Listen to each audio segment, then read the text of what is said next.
আসসালামু আলাইকুম ওয়া রাহমাতুল্লাহি ওয়া বারাকাতুহু। নাহমাদুহু ওয়া নুসাল্লি আলা রাসূলিহিল কারীম। আম্মা বা'দ। প্রিয় দিনী ভাই এবং বোনেরা, আমরা অনেকেই সালাম সহিশুদ্ধভাবে পারি না, সালামের উত্তর সহিশুদ্ধভাবে পারি না। আজকে আমি আপনাদেরকে সালামের উত্তর এবং সালাম সহিশুদ্ধভাবে শিখিয়ে দিব ইনশাআল্লাহ। হাদিস শরীফের মধ্যে এসেছে, আবু দাউদ শরীফের মধ্যে এসেছে, আল্লাহর হাবিব পয়গম্বর সাল্লাল্লাহু আলাইহি ওয়াসাল্লাম বলেছেন, যে ব্যক্তি সালাম দেয় ওই ব্যক্তি আল্লাহ তাআলার সর্বাধিক নিকটবর্তী। যে ব্যক্তি সালাম দেয় ওই ব্যক্তি আল্লাহ তাআলার সর্বাধিক নিকটবর্তী, অর্থাৎ আল্লাহ তাআলার সবচাইতে নিকটে থাকবে ওই ব্যক্তি, আল্লাহ তাআলার প্রিয় ব্যক্তি। তাহলে আমাদেরকে অবশ্যই সালাম দিতে হবে।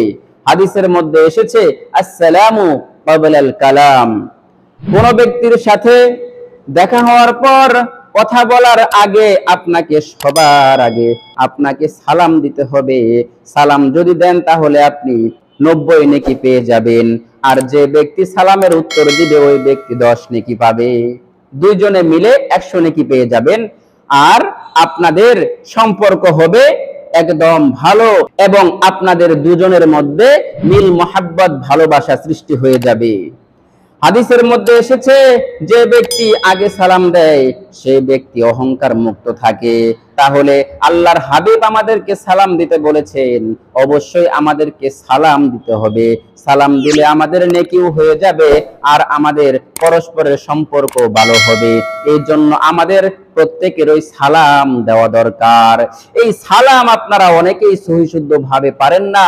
সালাম ভুল হইলে এর মধ্যে অর্থ পরিবর্তন হয়ে যায়। আপনি যদি সালাম দেন আসসালামু আলাইকুম ওয়া রাহমাতুল্লাহি ওয়া বারাকাতুহু, তাহলে অর্থ হবে আপনার উপর রহমত বর্ষিত হোক।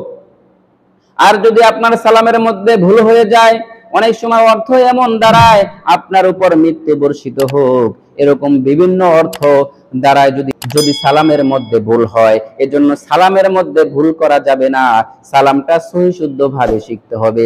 আমরা মুসলমানদের একটা বৈশিষ্ট্য হলো একে অপরকে সালাম দেওয়া। মুসলমান এক ভাই অপর ভাইকে সালাম দিবে। সালাম দেওয়ার কারণে অহংকার মুক্ত থাকবে এবং আল্লাহ তাআলার সর্বাধিক নিকটবর্তী হয়ে যাবে। এজন্য অবশ্যই আমাদেরকে সালাম দিতে হবে। তো সালাম এখন আমি আপনাদেরকে সহিশুদ্ধভাবে শিখিয়ে দিব, এবং সালামের উত্তরটাও আপনাদেরকে সহিশুদ্ধভাবে শিখিয়ে দেব ইনশাআল্লাহ। তো সালাম আপনারা এভাবে দিবেন, আসসালামু আলাইকুম ওয়া রাহমাতুল্লাহি ওয়া বারাকাতুহু। এইভাবে আপনারা সহিশুদ্ধভাবে সালাম দিবেন।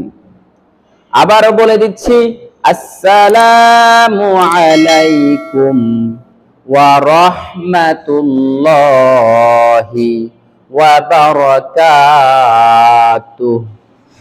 আসসালামু আলাইকুম ওয়া রাহমাতুল্লাহি ওয়া বারাকাতুহু। সালামের উত্তর হলো ওয়া আলাইকুমুস সালাম ওয়া রাহমাতুল্লাহি ওয়া বারাকাতুহু। ওয়া আলাইকুমুস সালাম ওয়া রাহমাতুল্লাহি ওয়া বারাকাতুহু। তো এইভাবে আপনারা সহিশুদ্ধ করে সালামটা শিখে আপনারা সহিশুদ্ধভাবে সালাম দিবেন। তাহলে আপনাদের পরস্পরের সম্পর্ক হবে মধুর সম্পর্ক, ভালোবাসার সম্পর্ক হবে। আপনাদের মাঝে কোনো সময় ঝগড়া লাগবে না ইনশাআল্লাহ। আর সালাম দেওয়ার কারণে আপনি অহংকার মুক্ত হয়ে যাবেন, আর আল্লাহ তাআলার নিকটবর্তী বান্দা হয়ে যাবেন। সুবহানাল্লাহ। তো প্রিয় দিনী ভাই এবং বোনেরা, অবশ্যই আপনারা সালাম সহিশুদ্ধভাবে শিখে আপনারা পরস্পর একে অপরকে সালাম দিবেন ইনশাআল্লাহ। তো আজকের মতো ভিডিওটি এখানে শেষ করছি। আসসালামু আলাইকুম ওয়া রাহমাতুল্লাহি ওয়া বারাকাতুহু।